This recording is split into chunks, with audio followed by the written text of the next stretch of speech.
கோவை மாவட்டத்தில் இப்பொழுது மேற்கு தொடர்ச்சி மலையொட்டியுடைய செம்மேடு, ஆலாந்துறை, பூலுபவெட்டி, தென்னமநல்லூர், மாதம்பட்டி போன்ற பகுதிகளில் கடந்த ஒரு வார காலமாக சேட்டலைட் மூலியமாக விவசாய நிலத்துக்குள் உயர் மின் கோபுரம் அமைப்பது குறித்து விவசாயியிடம் கருத்து கேட்கவில்லை. மாவட்ட நிர்வாகம் இது குறித்து எந்த அறிவிப்பும் வெளியிடவில்லை. ஆட்சித்தலைவரை தொடர்பு கொண்டு கேட்டபொழுது இப்படி ஒரு மின்கோபுரம் அமைக்கிற திட்டம் என்பது அவர்களுடைய மாவட்ட நிர்வாகத்தை கவனத்துக்கே வரவில்லை. மாவட்ட நிர்வாக கவனத்துக்கு வராமலேயே விவசாய நிலங்களில் கான்ட்ராக்ட் பேஸ்ட் அடிப்படையில் உயர் மின் கோபுர அமைக்கும் திட்டத்தை விவசாயிகள் கரும்பு, வாழை, மஞ்சள் ஏராளமான பயிர் வகை செய்திருக்கிறோம். ஆனால் அது நடு பூமிக்குள்ளேயே உயர் மின் கோபுர அழுத்தம் திட்டத்தை அமல்படுத்த முயற்சித்து வருகிறார்கள். இது விவசாயிகளுடைய ஏற்கனவே விவசாயிகள் மின் வேலியால் பாதிக்கப்பட்ட யானைகளும் இறந்ததுண்டு.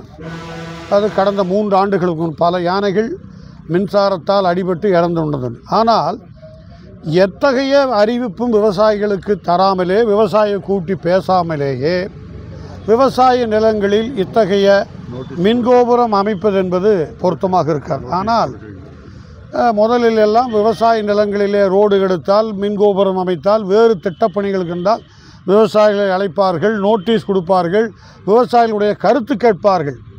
ஆனால் இப்பொழுது இந்த கருத்து கேட்பு கூட்டமே நடைபெறாமல் விவசாய நிலங்களுக்கு அத்துமீறி நுழைகிற இந்த நபர்கள் மீது வழக்கு பதிவு செய்ய வேண்டும். யார் மீது வழக்கு பதிவு?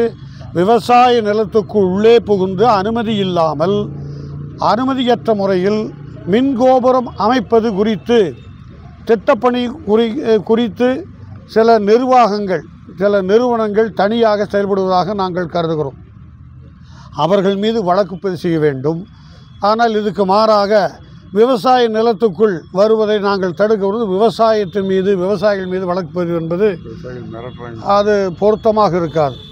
மின்கோபுரம் அமைத்தால் ஒவ்வொரு மின்கோபுரத்தின் மீது விவசாயிகள் மேலே ஏறி நின்று போராடுவது வழியில்லை. உள்ளே விட நாங்கள் அனுமதிக்க மாட்டோம். மாவட்ட நிர்வாகம் எங்களை அழைக்க வேண்டும், விவசாயிகள் கருத்து கேட்க வேண்டும்.